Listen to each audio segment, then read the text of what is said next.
Hey everyone, and my name is John, and in this video, I'm going to be showing you a keyword research tutorial specifically for YouTube automation, but the strategies and tactics in this video can be applied to just regular YouTube videos in which you do film yourself. This video is going to be for people who don't know what keywords to create content on, so with that being said, let's go and get started. So the power of YouTube search is extremely powerful. You can see here that this is one of my videos that I've posted online in which it's got over 19 million views and it's generated over 100,000. And if you see here on this right hand side, most of my traffic, about 74%, came from YouTube search. And so you can see here that the power of actually ranking a video in the YouTube search algorithm is extremely powerful. And even to this day, almost I'd say 4 years later, this video continues to still get views every single day. 1,500 views in the past 40 hours or about 750 views per day. It's still making like a couple of dollars per day for a video that I posted years ago. And in case you think this screenshot is fake, I am just refreshing the page just to show you again that this is legitimate. This is probably one of my highest earning videos in which it did rank in search and it was able to generate over $100,000 within its lifetime published. So now my results with YouTube automation, specifically ranking videos into the search, it hasn't always been direct. That video I just showed you was kind of like done mistakenly. I didn't mean to rank it in search. It just happened to rank in search and then stay in search. And so if you look at your own YouTube channel, you might be surprised that some of your best performing videos that have gotten a lot of views may be getting mostly search traffic. But in addition to search traffic, there are two other main traffic sources. And with that, we have browse-based traffic and suggested-based traffic. Now, it's important to distinguish between the three just because how you optimize your YouTube video, whether you want to rank in search, which is what this video is mainly for, or maybe you want to rank in browse, all of that really matters. And it's going to determine how your video gets views in the YouTube algorithm. So browse-based traffic can go extremely viral. It's rarely evergreen. It can go viral multiple times within its lifespan. And with browse-based traffic, you are going to get large amounts of revenue over a short period of time. Browse-based traffic in videos tends to plateau though. So here's an example of one of my browse-based videos. And so as you can see here, it went viral and then it's just steady browse traffic, and then it went viral again. Steady browse traffic, went viral again. So this video has 4 different points within its lifetime publish in which it quote unquote had a viral moment. And so the majority of the traffic from this video came from browse, but as you can see towards the end though, it tends to kind of plateau. And so if we refer back to the beginning in which browse-based traffic can go viral multiple times, it can plateau towards the end. You are going to get large amounts of revenue over a short period of time. You can see that compared to a YouTube search video, the tendency in which this video probably made $10,000 and within less than a year is probably there, okay? Whereas with other search-based videos, the amounts these search videos earn isn't as large in compared to this one. Some can argue yes, some can argue no. Now with search-based traffic, it is more steady, it is more reliable income. It may take like 3 months or more to actually get your video picked up by the algorithm. It is more evergreen. What you have here in comparison to browse-based traffic is that you have large amounts of revenue over a longer period of time. And what you're looking for here is a hockey stick curve. So this is an example of a search-based traffic video in which you don't really have anything going on, but then it gets picked up around a month, 3.5, and then there you have that hockey stick curve. So this video is going to stay in the algorithm for who knows how long. And if you compare the two side by side, again, browse-based traffic goes viral, large amounts of money in a short period of time. Search-based traffic is more stable. You have large amounts of money over a longer period of time. Both have your advantageous benefits, but search-based traffic, what I do like about it is because of the reliable income and the evergreen nature to it. You're not going to have a search-based traffic video get kicked out of the algorithm all of a sudden like how you do with browse-based videos. So those are important characteristics to distinguish between different traffic sources. Suggested traffic to me is kind of like the cherry on top. Suggested traffic just aids both types of traffic usually. You'll see suggested traffic being like 20, 30%, 10%, 5% of your traffic. And so this one here, I mainly don't have videos that get the majority of their traffic from suggested traffic. It's usually mostly search-based traffic and browse-based traffic with a little percentage coming from suggested-based traffic, usually at most like 30%. So think of this one as like the cherry on top when it comes to your traffic sources. Your goal with YouTube automation should be to get your video into the algorithm because as long as your video is in the algorithm, that's technically a win, okay? But what is more of a goal for my channels lately is getting videos into the search algorithm so that they actually stay in the search algorithm for a longer period of time, as compared to browse-based traffic where you can see here between days 400 and 900, it's just a very flat line curve. In order to find the content that you want to rank for, in order to find keywords that you want to make videos off of, it's important that you use these strategies that I'm going to be going over real soon. One of the ways to find search phrases that people are actually typing onto YouTube, the go-to is the YouTube search bar, okay? So what you have here are basically search terms that people type in. So if you type in how to, down here, you have how to make millions before grandma dies, create a template in Canva, how to use school, how to create in Canva. These are all search terms that people are actually typing into YouTube. So what you can do here is to actually do like the ABC method where people have like their certain keyword phrase. I'm going to be showing you different keyword phrases later on in the video also that can be utilized for different search terms. But you have this certain keyword power phrase, which is how to use, and then you have like the program, and then you do Brevo A, Brevo B, W, Q. Now, if it doesn't auto-populate here, and you can see that it cuts off into an ellipses or 3 dots, that means that this isn't a search term that people are actually typing for. So maybe you want to make a search term on how to use a Bravo ticket, how to use Bravo Reflex Recorder, how to use Brevo affiliate program. These are actual search terms. These search predictions that you see here on the YouTube search bar are actual search terms that you can create videos on and rank for on YouTube. Now, to determine whether a search term is actually a good search term to rank for, I have a slide dedicated to that very shortly if you stick around with me. But I do want to show you an easier way to actually find keywords, and that's to use vidIQ, okay? vidIQ is my choice of keyword research when it comes to researching keywords that I want to create videos on for my YouTube channels. And so if we hop onto vidIQ here, it is a paid subscription, but if you use my link down below, you can sign up for vidIQ for 50% off your first 3 months using my link down below in the description. Taking the exact example that we used before, how to use Brevo, what I'll usually do is import my power phrase, and then I have a list of power phrases that you can attach to different keywords so that you can get a good list of keywords to target. But here we have how to Brevo. Now, I don't really look at the overview, right? What I normally do like looking at is matching terms. Okay, so with matching terms, if this populates, these are all keyword phrases that people are actually using and typing into YouTube itself. All of these keywords actually come from the YouTube prediction search bar. So this is an easier way to actually combine the how-to phrase with your actual keyword target or product at hand. Now you have how to use Brevo, how to use Brevo CRM, how do I send to my client the Brevo example, how to edit your template on Brevo.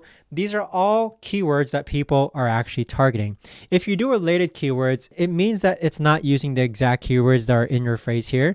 So as you can see, Brevo is related to email marketing. It's related to email marketing tools. It's related to this other program called Send in Blue. I typically use matching terms. And so the strategy here is to first you can use the YouTube search bar. But again, with the YouTube search bar though, it is going to take a while for you to sort through all these search predictions. And then the second strategy is to use a tool like vidIQ. And with that, now you actually have a good list of keywords rather than that short list that comes from the YouTube search bar. YouTube search bar is free, but the vidIQ extension is a paid plan. But again, with my link down below in the description, you will get 50% off your first 3 months. vidIQ is one of the only tools that I still pay for to this day when it comes to keyword research and tools that I use for my YouTube channels. But with that being said, the strategy here is to attach what I like to call a power phrase with a specific keyword. So the power phrase here is how to, and then the specific keyword is Brevo. This is usually what most people's search-based queries start with, which is how to Brevo. Maybe you want to do how to school.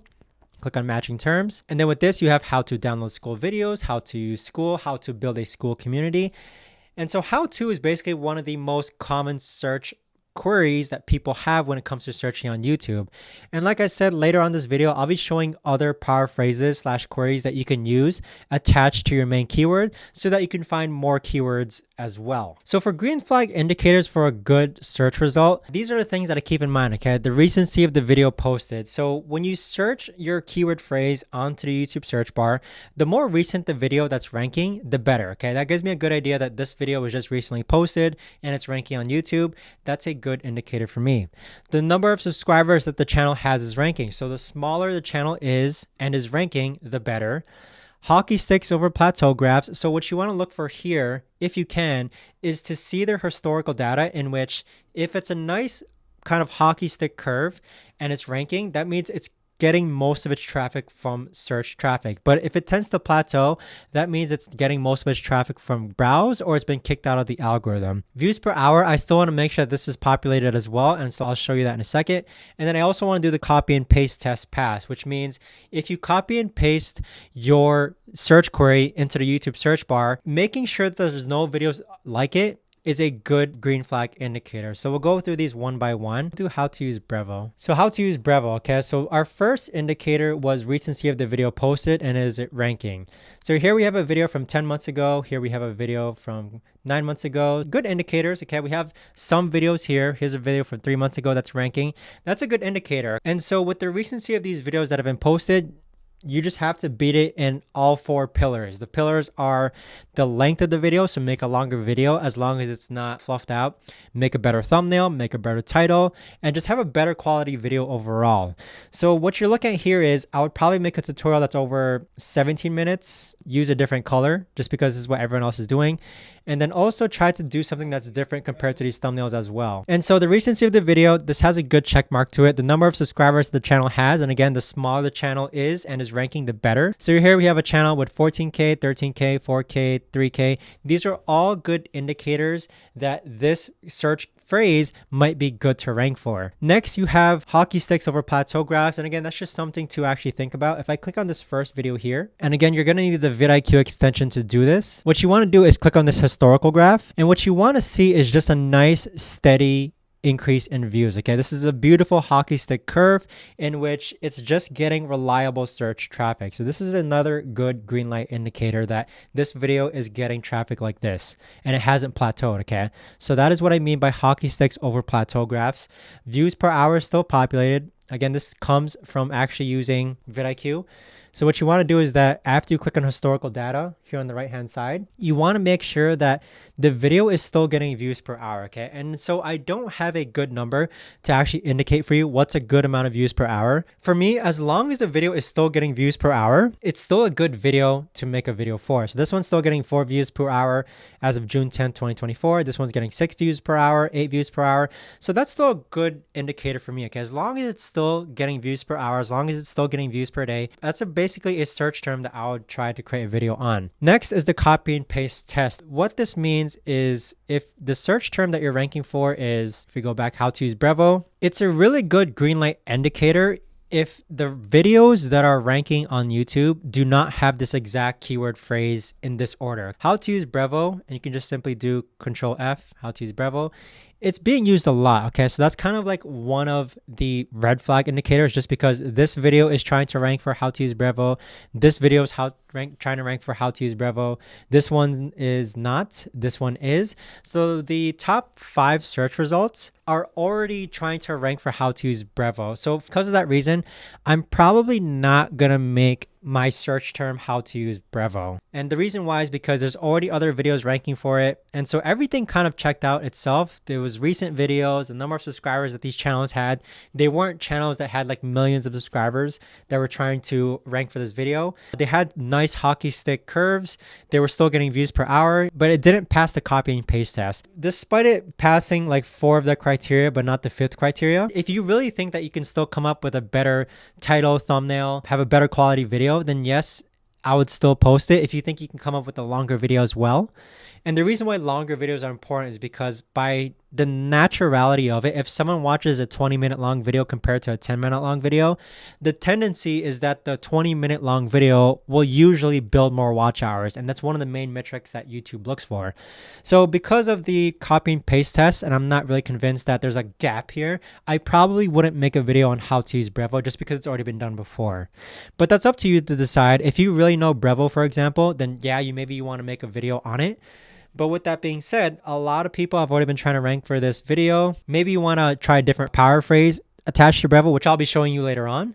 But moving on from green flag indicators, make sure you screenshot this. But this is my criteria when it comes to choosing what videos I want to create content on. Now, if you move on to power phrases for search-based keywords, this is going to be very important for you. So the usual one that people type in is how to X, just like in our example, how to use school, how to use Brevo. But if that tends to be populated, I wouldn't give up on Brevo just yet. The next thing you could do is kind of take a step back and see what Brevo is. I think it's an email marketing or CRM software. So maybe you want to look for best CRM software for blank. So this is another power phrase that I have made videos on that have worked pretty well. Next, you have X review / tutorial / guide. So maybe you want to do Brevo review 2024 or Brevo tutorial for beginners or Brevo guide for beginners. There's different search phrases that you can still target when it comes to wanting to make a video about Brevo, for example. So again, these are power phrases for search-based keywords. The one I really like though is comparing Brevo with other products. On vidIQ, what I'll do is I'll do Brevo versus, and then I'll click on matching terms. Here, I'll find a search phrase. Maybe I'll do get response versus Brevo. We'll try that. Okay, see what happens there. Get response versus Brevo.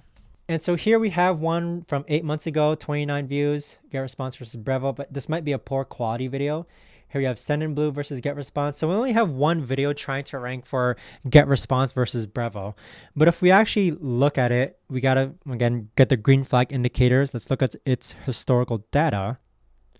So not enough data for this topic. It either might be a gap or there just might not be enough demand. But on vidIQ, get response versus Brevo is getting a 2,700 search volume. That might be a gap where you can come in, just because with this video, it looks like not a lot of people are actually finding it. And so it can use better optimization, which I'll be going over shortly. But the X versus Y power phrase, when it comes to inputting your keyword there, this is a really popular way I've gotten videos to rank for. I'd say the front runner is people are doing these three. So best CRM software for small businesses, or how to use Brevo, or Brevo review tutorial. I really find that there is a better chance at there being a gap when it comes to comparing Brevo with other CRM platforms, or comparing school versus Kajabi. That is a great way to actually find gaps within the market as well. So maybe you want to compare different luggages or different tires or different cars. That's a great way to find a gap within your niche that people are actually searching for. So these are the power phrases. Save these for later, utilize these, but I use them in conjunction with vidIQ.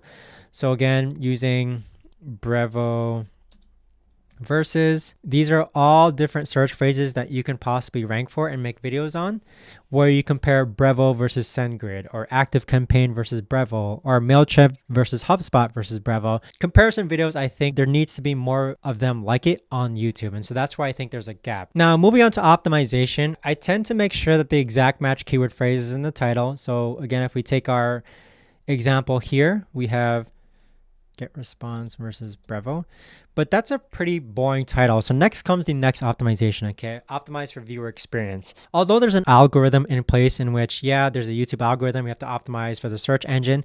Viewer experience, you know, actual humans like you and I, we're the ones that are technically running the algorithm.